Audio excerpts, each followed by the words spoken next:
Hello students, आप लोगों को बोर्ड को देख के लग रहा होगा कि ये कहीं गलत क्लास तो नहीं ओपन कर ली। नहीं, बिल्कुल सही क्लास ओपन करी है। हम आरएस ही सीखने वाले हैं। लेकिन क्या है, जब भी हम कोई काम करते हैं, स्टूडेंट जो भी पढ़ाई कर रहा है तो उसको थोड़ा सा तो मोटिवेशन चाहिए। सेल्फ मोटिवेशन सबसे इम्पॉर्टेंट होता है। लेकिन अगर बाहर से हम थोड़ा सा मोटिवेटिंग अगर कोई बात कर लेते हैं तो थोड़ा हमें बूस्ट अप हो जाता है। ठीक है ना। तो दो लाइन थोड़ा सा, सक्सेस क्या है? हर सफलता की शुरुआत है। इस तरीके से मैं कर सकता हूँ। जब भी हम ये सेंटेंस कहते हैं कि मैं कर सकता हूँ या मैं कर सकती हूँ, तो इसका मतलब ये है कि बस अब स्टार्टिंग हो चुकी है। अब कहीं ना कहीं तो आप पहुंच ही जाएंगे अच्छी जगह पर। ठीक है ना। तो आप जो भी कर रहे हैं वो पूरे मन से करिए। हम जो भी पढ़ने वाले हैं वो पूरे मन से ही आपको पढ़ना है। ठीक है ना। जो पढ़ेंगे वो आपके, या तो आप कोई कॉम्पिटिटिव एग्जाम दे रहे होंगे या फिर बीएससी के स्टूडेंट होंगे। तो कॉम्पिटिटिव एग्जाम वाले को तो मोटिवेशन चाहिए ही सही, पर बीएससी करने वाले बच्चे को भी मोटिवेशन चाहिए, क्योंकि पूरे साल का होता है या सेमेस्टर भी होता है, तो प्रेशर तो रहता है। तो प्रेशर को रिमूव करने के लिए सबसे अच्छा है कि हम हमेशा अपने आप को मोटिवेट रखें। अपने आप से कुछ ऐसे सेंटेंसेस हमारे माइंड में रहें जिसकी वजह से हम मोटिवेशन फील करें और हम एक सही रास्ते पे हमेशा चलते रहें। ठीक है। तो आप स्टार्ट करते हैं। लास्ट क्लास के अंदर हमने पढ़ा था absolute configuration and relative configuration. मैंने आपको दोनों की डेफिनेशंस बताई थी। एब्सोल्यूट कॉन्फ़िगरेशन जो होता है, एक पर्टिकुलर स्टीरियो आइसोमर का हम बता सकते हैं कि उसका 3D अरेंजमेंट कैसा है। ठीक है। इस तरीके का असाइनमेंट जब हम देते हैं तो उसको हम किस कैटेगरी में डालते हैं? एब्सोल्यूट के अंदर। और एब्सोल्यूट कॉन्फ़िगरेशन के अंदर हम क्या पढ़ने वाले हैं? R and S nomenclature. ठीक है। तो देखिए, आर एस, सबसे पहले तो आपका इनका वर्ड का मतलब देख लीजिए। इनको उसको बोलते हैं, आर को रेक्टस एंड एस को सिनिस्टर। रेक्टस का मतलब होता है राइट, इसका राइट मतलब दाया, और सिनिस्टर मीन्स होता है बाया, लेफ्ट। बस ये वर्ड्स आप लोगों को पता होना चाहिए कि क्या है इसकी फुल फॉर्म। उसके बाद है गिवन बाय आर एस कान, इनगोल्ड, प्रीलोग। तो ये जो साइंटिस्ट थे, इनके नाम आपको याद नहीं करने हैं। बस इनके नाम मैंने आपको जो बताए हैं उसका रीजन अभी बता दूंगी मैं आपको। ये साइंटिस्ट हैं जिन्होंने इसको निकाला था, आर एस नॉमेनक्लेचर बताया था। Used in wedge dash and Fischer projection formula. हम लोगों ने 4 तरीके की रिप्रेजेंटेशन पढ़े थे। तो भाई रिप्रेजेंटेशन की जो क्लास थी वो मिस नहीं करनी है। यहां तक पहुंचने के लिए पीछे रिप्रेजेंटेशन पढ़कर ही आना है। ठीक है। तो क्या था? वेज डैश और फिशर प्रोजेक्शन फॉर्मूला आप लोगों के माइंड में बिल्कुल क्लियर होना चाहिए कि किस तरीके से हम इसको रिप्रेजेंट करते हैं वेज डैश और फिशर के अंदर। ठीक है। क्योंकि आर एस नॉमेनक्लेचर जो हम बताएंगे वो इन्हीं दोनों के अंदर हम, मतलब जो कोई मॉलिक्यूल है, ऑर्गेनिक मॉलिक्यूल, वो या तो वेज डैश के अंदर होगा या फिर फिशर के अंदर होगा। तो दोनों में से जो भी रिप्रेजेंटेशन आपके सामने है तो हमें उसमें आर एस निकालेंगे। ठीक है। उसके बाद है, क्या करने वाले हैं हम? The 4 atoms or group of atoms attached to the chiral carbon atom are assigned priorities according to the sequence rule. RS निकालने के लिए सीक्वेंस रूल दिया गया था। ये जो 3 साइंटिस्ट थे, इन्होंने एक सीक्वेंस रूल दिया था कि हम किस तरीके से कोई भी कायरल एटम जो है उसके चारों ओर जो 4 ग्रुप्स, यहाँ पे कार्बन है तो 4 ग्रुप्स जो लगे हुए हैं उसके अंदर हम प्रायोरिटी किस तरीके से डिसाइड करेंगे, वो है सीक्वेंस रूल। मतलब सीक्वेंस रूल के अकॉर्डिंग डिसाइड किया जाएगा। ठीक है। तो ये सीक्वेंस रूल क्या है वो देखते हैं। देखिए सीक्वेंस रूल क्या है। सीक्वेंस रूल का एक और नाम है सीआईपी रूल। मैंने अभी आपको कहा था ना, साइंटिस्ट जो थे उनका नाम आपको याद नहीं करना है। वो बस जरूरी है कि हमें इसका फुल फॉर्म के लिए आपको मैंने बताया था कि सीआईपी का मतलब क्या होता है। जो इसको नाम दिया गया है, कान, इनगोल्ड, प्रीलॉग। अब आप लोग देखिए, जो आपने साइंटिस्ट के नाम लिखे थे वो यही तीनों थे। तो इन तीनों ने अपने ही नाम पे क्या दिया? सीक्वेंस रूल दिया, जिसको सीआईपी रूल्स भी कहते हैं। ठीक है। तो ये सीआईपी का मतलब कान, इनगोल्ड, प्रीलोग है। अब सीक्वेंस रूल क्या है? फर्स्ट देखिए, higher atomic number gets higher priority. जब हम आरएस डिसाइड करेंगे तो हमारे सामने कोई ना कोई स्टीरियो आइसोमर होगा। ठीक है। तो स्टीरियो आइसोमर में कार्बन के चारों जो ग्रुप्स लगे हुए होंगे वो डिफरेंट डिफरेंट होंगे। तो डिफरेंट होंगे तो एटॉमिक नंबर भी डिफरेंट होगा। अब एटॉमिक नंबर जो डिफरेंट है, ये रहा हमारा कायरल कार्बन। तो देखिए, सबसे पहले तो ये रिप्रेजेंटेशन किस तरीके से है? फिशर है। फिशर रिप्रेजेंटेशन के अंदर हम देख रहे हैं कि ये जो कायरल कार्बन है इसमें ये जो एटम्स लगे हुए हैं इनका एटॉमिक नंबर आपको देखना है किसका सबसे ज्यादा है। जिसका एटॉमिक नंबर सबसे ज्यादा होगा उसको हम सबसे हाईएस्ट प्रायोरिटी देंगे। तो आप लोगों को दिख रहा है कि सारे के सारे हेलोजन है, फ्लोरीन सबसे ऊपर आता है, फिर क्लोरीन, ब्रोमीन, आयोडीन। तो सबसे ज्यादा एटॉमिक नंबर आयोडीन का है, तो हम उसको फर्स्ट नंबर दे देते हैं, फिर ब्रोमीन, देन क्लोरीन और फ्लोरीन। तो सबसे पहले तो हमें जो फर्स्ट पॉइंट है वो ये है कि एटॉमिक नंबर जिसका सबसे ज्यादा होता है उसको सबसे ज्यादा प्रायोरिटी दी जाती है। तो जो भी कोई कायरल कार्बन है उससे जो अटैच्ड ग्रुप है उसमें हमें देखना है किसका एटॉमिक नंबर सबसे ज्यादा है। उसके बाद ये सेकेंड एग्जाम्पल देखिए, यहाँ पे क्या लगा हुआ है, नाइट्रोजन, यहाँ पे लगा है ऑक्सीजन, यहाँ पे लगा है कार्बन और यहाँ पे है हाइड्रोजन। तो आप लोग ये देखिए कि सबसे ज्यादा एटॉमिक नंबर किसका है। सबसे ज्यादा एटॉमिक नंबर है ऑक्सीजन का, तो हम फर्स्ट नंबर इसको देंगे। उसके बाद है नाइट्रोजन का, फिर है कार्बन का और फिर है हाइड्रोजन का। मैक्सिमम स्टूडेंट्स को पता होता है एटॉमिक नंबर, लेकिन फिर भी बच्चा हर तरीके का हो सकता है किसी को एटॉमिक नंबर नहीं ध्यान रहता है। तो एक थोड़ा सा पीरियोडिक टेबल आप लोगों के फर्स्ट ईयर इनऑर्गेनिक में है, तो आप लोग थोड़ा सा माइंड में ध्यान रखिएगा। जैसे कि पी ब्लॉक के अंदर बोरोन है, कार्बन है, नाइट्रोजन है, ऑक्सीजन है, फ्लोरीन है, ठीक है। और फ्लोरीन में भी फ्लोरीन, क्लोरीन, ब्रोमीन, आयोडीन, ज्यादा से ज्यादा ऑक्सीजन के नीचे सल्फर, बस इतने ही एटम्स है जो हमारे ऑर्गेनिक कंपाउंड्स के अंदर इनमें से कोई आ सकता है। इसके अलावा आपका कुछ भी नहीं आएगा। तो केवल आपको इनको ध्यान रख लेना थोड़ा सा माइंड में। वैसे तो कहने की बात यह है कि हर बच्चे को एटॉमिक नंबर थोड़ा तो याद होना चाहिए, पीरियोडिक टेबल सभी को याद होती है, लेकिन फिर भी मैं जानती हूँ ना, क्योंकि स्टूडेंट्स मिलते हैं तो बहुत सारे होते हैं, उनको सबसे ज्यादा जो प्रॉब्लम आती है वो यहीं पे आ जाती है। आगे तो बाद की बात है, आगे के रूल सीख भी लिए लेकिन फिर भी फर्स्ट पॉइंट पे ही अटके रहते हैं। तो उसी के लिए कम से कम हमें इतना तो याद रखना है कि यहाँ पे कार्बन से ज्यादा नाइट्रोजन है, ऑक्सीजन है, फ्लोरीन है, इधर एटॉमिक नंबर इंक्रीज हो रहा है और इधर भी एटॉमिक नंबर इंक्रीज हो रहा है। तो हमें नहीं पता है, तो अब इनऑर्गेनिक पढ़ने वाले हो आप लोग, तो अपनी पीरियोडिक टेबल तो माइंड में रखोगे ही सही, लेकिन ऑर्गेनिक कंपाउंड्स के अंदर जो हमारे काम आने वाले हैं वो यही आने वाले हैं, तो इनको थोड़ा सा ध्यान रखिएगा, ठीक है। हो गया डिसीजन यहाँ पे। अभी हमें केवल नंबरिंग करना सीखना है। उसके बाद second point, in case of isotopes heavier isotope gets higher priority। मतलब मान लो कि एटम तो सेम है लेकिन अब आइसोटोप्स आ गए, तो आइसोटोप के अंदर क्या करना है, जो हैवियर आइसोटोप होता है या भारी समस्थानिक होता है हमें उसे अधिक प्राथमिकता देनी है। तो यहाँ पे सबसे पहले तो देखिए इस कायरल कार्बन के चारों ओर जो एटम्स लगे हुए हैं, सबसे ज्यादा एटॉमिक नंबर किसका है, क्लोरीन का, फिर ब्रोमीन का। अब यहाँ पे ड्यूटेरियम है और हाइड्रोजन है। ड्यूटेरियम जो है वो हाइड्रोजन का हैवियर आइसोटोप है। हाइड्रोजन के 3 आइसोटोप होते हैं, हाइड्रोजन, ड्यूटेरियम और ट्रीटियम। सबसे ज्यादा हैवियर ट्रीटियम, देन ड्यूटेरियम और सबसे लोएस्ट क्या हो गया आपका, हाइड्रोजन। तो इस तरीके से हम लोग इन दोनों में से किसको प्रायोरिटी ज्यादा देंगे, ड्यूटेरियम को। थर्ड नंबर तो दे दिया ड्यूटेरियम को और 4 नंबर दे दिया हाइड्रोजन को, ठीक है ना। तो इस तरीके से हमने आइसोटोप्स के अंदर हैवियर आइसोटोप को ज्यादा प्रायोरिटी दी। थर्ड रूल देखिए थर्ड रूल क्या है, if 2 or more atoms attached to the chiral center are the same। अगर 2 या 2 से ज्यादा एटम जो है कायरल एटम से जो अटैच हैं, अगर वो सेम आ गए तो the priority is decided by next atom, या फिर उसके भी आगे वाला एटम, ठीक है ना। क्या होता है, जैसे कि मानो आपके सामने एग्जांपल है, यहाँ पे कायरल कार्बन के, यहाँ पे पहले तो सबसे पहले हम नंबरिंग करते हैं, कहाँ प्रॉब्लम आएगी तब इस रूल का हम यूज करेंगे। फर्स्ट नंबर हमने इसको दे दिया, ठीक है। अब हमें सेकंड देना है, यहाँ पे कार्बन है, यहाँ भी कार्बन है। अब किसको ज्यादा हम प्रायोरिटी देंगे वो इस रूल के अकॉर्डिंग डिसाइड होगा। हम नेक्स्ट एटम पे जाएंगे। यहाँ देखिए कार्बन पे तीनों क्या लगे हुए हैं, हाइड्रोजन। आप यहाँ ब्रैकेट में लिख सकते हैं जो भी इस पे लगा हुआ है, जैसे हाइड्रोजन लगे हुए हैं तीनों, ठीक है।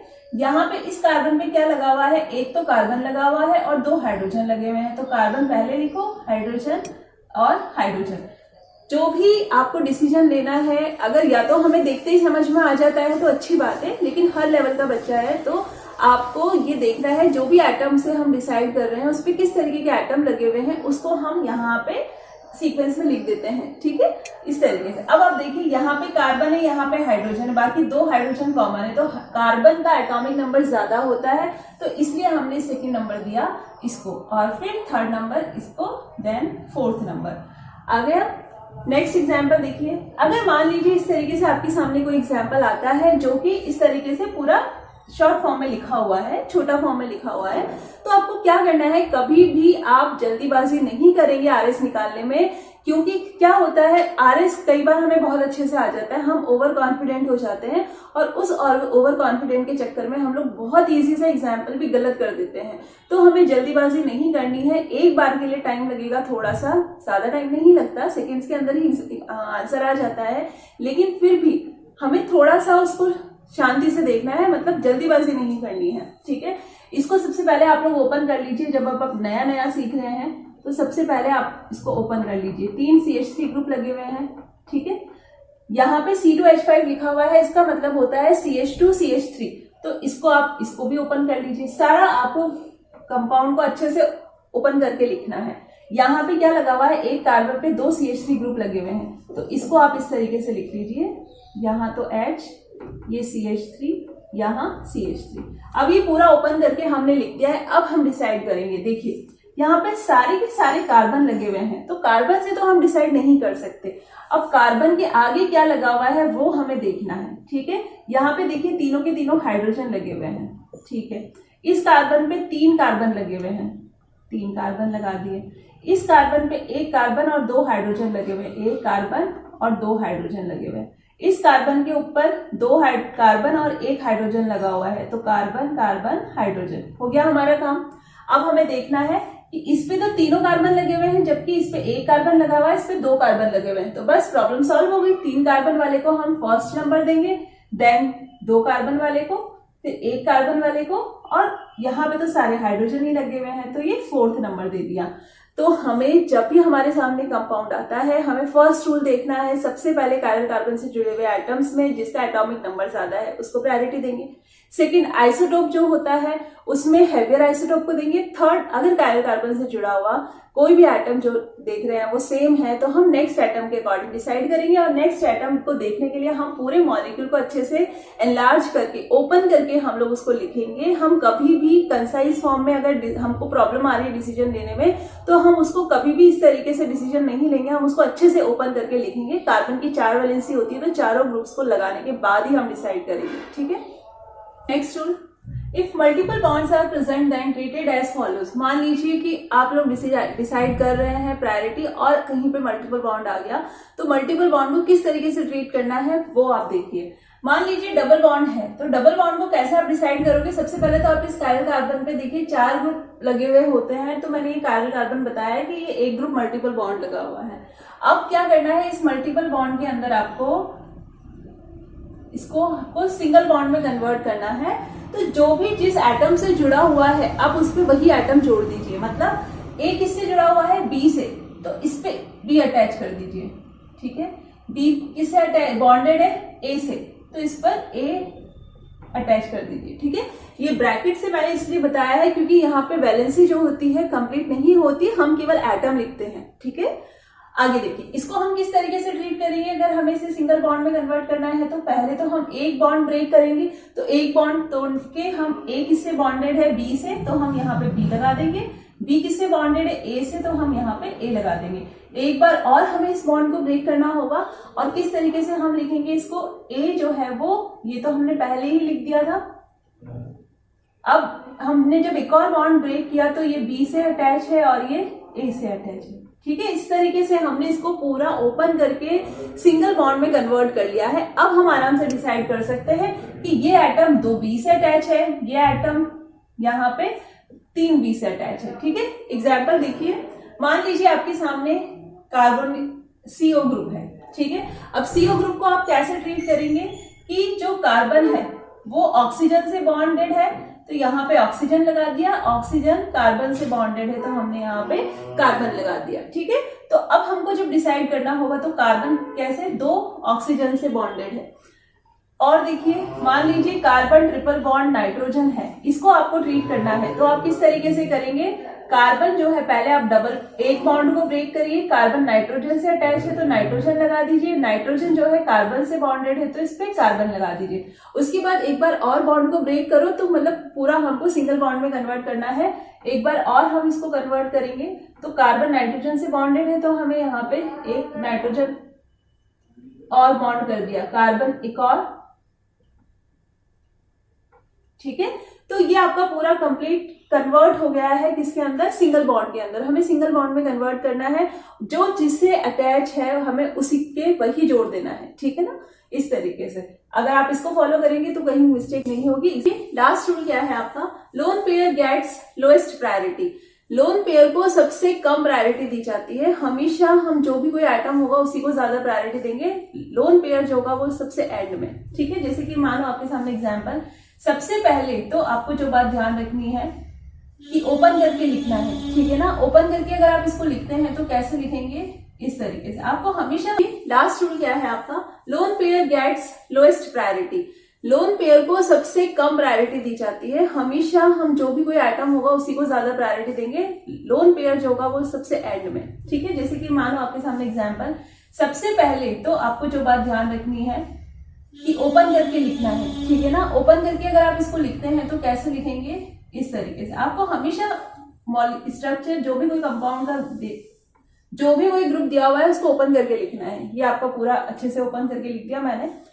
अब देखिए यहाँ कार्बन, नाइट्रोजन, नाइट्रोजन, कार्बन, तो कार्बन से ज्यादा नाइट्रोजन की प्रायोरिटी होती है। तो अब हमें डिसाइड करना है कि इन दोनों में से हमें पहले किसको देना है। तो इसको थोड़ा सा मैं और ओपन करके लिखूं तो यहाँ पे ये हाइड्रोजन और यहाँ हाइड्रोजन, ये पॉजिटिव चार्ज है यहाँ पे। इस पे क्या है, 2 हाइड्रोजन है, ठीक है, और एक क्या है, लोन पेयर है। अब हमें इसमें से और इसमें से डिसाइड करना है। तो आप देखिए यहाँ पे 2 हाइड्रोजन है और एक लोन पेयर है, जबकि यहाँ पे क्या है, 3 हाइड्रोजन है। तो लोन पेयर को लोएस्ट प्रायोरिटी देनी है, तो इससे ज्यादा हम हाइड्रोजन को प्रायोरिटी देंगे। तो इन दोनों में से जब हम डिसाइड करेंगे तो ये फर्स्ट है और ये सेकंड है। उसके बाद इन दोनों में से हमें डिसाइड करना है, ये तो दोनों में कॉमन है तो इसको तो रहने दीजिए। आगे देखिए यहाँ पे क्या है, इस तरीके से इसके ऊपर क्या है, एक लोन पेयर है, जबकि यहाँ पे जो ऑक्सीजन है उसके ऊपर 3 पेयर है, ठीक है ना। यहाँ पे क्या है, ये 2 पेयर है, 2 पेयर है और एक हाइड्रोजन जुड़ा हुआ है। यहाँ पे क्या है, 3 पेयर है। अब आपको ये देखना है कि यहाँ पे कि तो क्या है, 2 लोन पेयर और एक हाइड्रोजन, जबकि यहाँ पे क्या है, 3 लोन पेयर है। तो हम हमेशा लोन पेयर को कम प्रायोरिटी देते हैं। तो इन दोनों में से जब हम डिसाइड करेंगे तो हम ज्यादा प्रायोरिटी किसको देंगे, इसको 3rd और इसको 4th। तो इस तरीके से हमको डिसीजन लेना है। यही 5 रूल्स हैं जो बीएससी में है और जनरली इन्हीं से हमारा काम हो जाता है। लेकिन अगर कोई कॉम्पिटिटिव एग्जाम्स दे रहा है तो उसके अंदर थोड़े से रूल्स 3 या 4 रूल्स और ऐड हो जाते हैं। तो मैं ज्यादा तो नहीं डिटेल में डिस्कस कर रही, लेकिन केवल मैं आपको बता देती हूँ कि मान लीजिए कायरल कार्बन से जुड़ा हुआ कोई ग्रुप्स है, जैसे कि इस तरीके से यहाँ पे ये CH3 लगा है, यहाँ H, और ऐसा कोई है,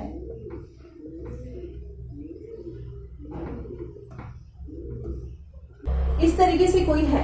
तो जैसे हमने पहले तो हम डिसाइड करेंगे कि इन दोनों में से किसको देना है। अब ये तो बिल्कुल दोनों सेम है, तो अब सेम है तो कुछ तो डिफरेंट है यहाँ पे। ये ज्योमेट्रिकल आइसोमेरिज्म में हमने अभी EZ नहीं पढ़ा है।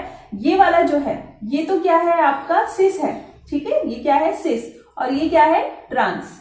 तो सिस और ट्रांस में से हम ज्यादा प्रायोरिटी देते हैं सिस को, देन ट्रांस को, फिर हम CH3 को देंगे और फिर हम H को देंगे। तो इस तरीके से हम डिसीजन लेते हैं। उसी तरीके से कायरल कार्बन से अगर एक ग्रुप Z है और एक ग्रुप E है तो हम Z को ज्यादा प्रायोरिटी देंगे। दोनों कायरल कार्बन अगर दे रखे हैं तो हम R को ज्यादा प्रायोरिटी देंगे S के कंपैरिजन में। तो ये इस तरीके से कॉम्पिटिटिव एग्जाम्स में, हायर कॉम्पिटिशन, नेट हो गया या नीट हो गया, इनके अंदर तो थोड़े से और आ जाते हैं, लेकिन बेसिक लेवल पे तो हमारे यहीं तक रूल्स हैं हमारी बुक में। तो इन्हीं से हमारा डिसीजन हो जाएगा। और एग्जाम में जब आपके आता है सीक्वेंस रूल या एब्सोल्यूट कॉन्फ़िगरेशन, तो आपको ये 5 रूल्स लिखने हैं।